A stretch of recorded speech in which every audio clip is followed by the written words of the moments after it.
આપણો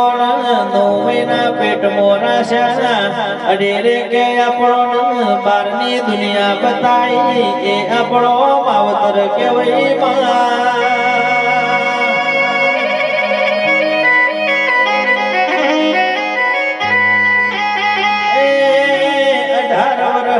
ઉમર થાય આપણો મા બાપ આપણું ભગવાન હોધ જય શ્રી રામ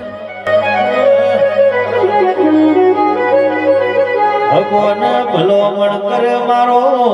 છોકરો 20 વર્ષનો થઈ ગયો છે તમે છોકરા માટે કન્યા હોકજો ભાઈ